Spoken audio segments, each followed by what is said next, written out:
The railroad in Pocatello really can't be overstated as far as importance to the beginning of the town. It is the reason that that Pocatello became a town in the first place.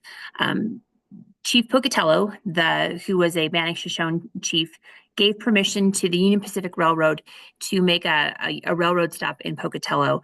There had been some skirmishes between the Bannock-Shoshone and settlers in the last few years, especially the one in Massacre Rocks near American Falls. And Chief Pocatello felt that it was important to keep his people safe. The reason that the railroad liked Pocatello as a spot was because of the Portneuf Gap, which you see on the screen right now. You can go around and not through, and the Transcontinental Railroad had just been finished, which was years upon years of work.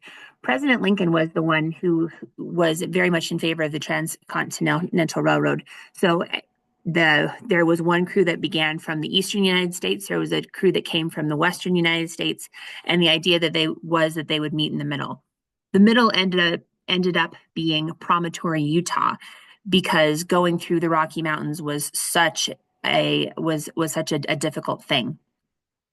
In the meantime, though, as Union Pacific was going east and west, other small railroad companies, lots of them, cropped up and were going to points north and south. Little by little, most of those railway lines were taken over by Union Pacific, and the Utah Northern Rail line was the one that came north and south to Pocatello, which is on here, I believe. Now I can't find it, but I believe it is on here. Oh, there it is. Anyway, the difference between the two railway lines was the difference in gauge. So Union Pacific had the wider gauge, while the Utah Northern Railway Company had a much narrower gauge. That became a problem, and one of the reasons that they eventually decided to merge with Union Pacific was with the winds that Southeast Idaho is known to get. The railway cars would get blown over in the middle of storms, and when you have a wider base, then it is much less likely that there's going to be a problem. So the picture that's on the screen, you can tell, because this was a solution for a little while, just build gauges upon gauges upon gauges, getting narrower and narrower. That ended up being a problem too, because trains would derail from one set of rails to another. So eventually they decided that it was not safe to have multiple gauges on one line, and decided to standardize to one. So this is a picture of Pocatello in what would now be Old Town Main Street. And the brick building that you see is still there, Station Square now, but the railway line went right through the middle of the street. Eventually, the railway line was moved over slightly to where we currently know it, but it really was the beginnings of the town. In the 1912, the Union Pacific decided to build a depot in Pocatello. They modeled it after the one in Salt Lake City. The picture you see, the rendering of the station, is from a postcard that was made for its dedication. President Taft came to Pocatello for that occasion to help christen the new station.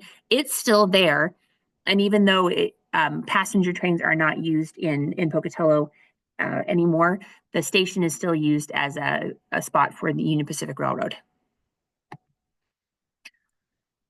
For a time, however, passenger rails were the major mode of transportation coming out of Pocatello, because since it was in points north and south, it was either train or buggy or car, and at one point cars were not as prevalent as they are now. So this is a passenger car that was bound for Portland, and it was an overnight car. The idea was passengers would buy a fare. They would get on in the late afternoon.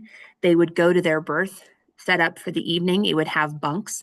They would go and eat on the railway car, which had white linen and was served by waiters. It was quite fancy. And then they would go back to their berth, bring down the bunk, sleep overnight, and by the time they woke up in the morning, they were in Portland. Um, there were also trips to Los Angeles, Las Vegas. The and it was the major mode of transportation. Union Pacific made Pocatello a major hub of their operation, and because of the growth of the railroad, Pocatello was the biggest city in Idaho for a while, and even larger than Las Vegas for a time. Now, given at the time, Las Vegas didn't have the gambling presence that they do now, but it goes to show how much of an impact the railroad's presence had in Pocatello and its growth and its size. These two pictures are, the one on the right is a little bit more current. The one on the left is from the 1950s, 1960s. Both are to show that the growth of the city went from the railway station out. Pocatello is split by a couple of overpasses and one underpass for that reason, because as the town grew, there had to be a way to get over the train tracks that were a safe way where someone wouldn't be in a hurry and decide to try and beat the train track. The train never goes well. It's the reason that we have in recent times that the connector, and it's brought down the amount of accidents significantly. On the negative side, there was quite a lot of pollution from the trains. And when the Union Pacific pulled out of Pocatello in the early 1980s, there's a difference. I'm told from people who were here before then in the air quality of Pocatello then versus now. That this is a picture again from the 19 teens only, and you're looking straight down Main Street. So the overpass that now the Benton Street overpass that now turns to the right was a straight shot at the time. The other thing that the railroad brought to Pocatello were entertainment in the form of vaudeville acts. Vaudeville was a short-lived type of entertainment where actors would live on trains. Essentially, they would go to each stop where there was a railway station. They would get off, go to a vaudeville theater. They would perform in that theater for several days to a week. Then they would get back on the train and go to the next stop. So several actors that then became movie stars after vaudeville died away came through Pocatello and performed at the Princess Theater, which was Pocatello's vaudeville theater. We also had a couple of presidents come to Pocatello because of the railway. President Taft, as I said, came for the christening of the railway station. President Theodore Roosevelt came as part of a whistle stop tour when he was campaigning. So the name is just as it implies. The train would go to each whistle stop. He had rented out the entire car. He would come to the balcony of that car, give his stump speech, wave, get back on the train. It would go to the next spot and do the same thing. The third would-be president that came to Pocatello was John F. Kennedy. He was a senator at the time, but he came to Pocatello and gave a speech at the auditorium in Pocatello High School.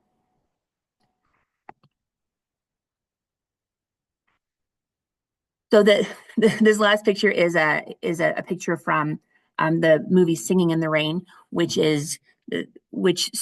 tells the story of a vaudeville actor who has then become a silent star, a silent film star, and then becomes a movie star, like a talking picture star. And even though that scene from that movie is made up, it does give a pretty good indication of what life would have been like and going from spot to spot to spot on the railway.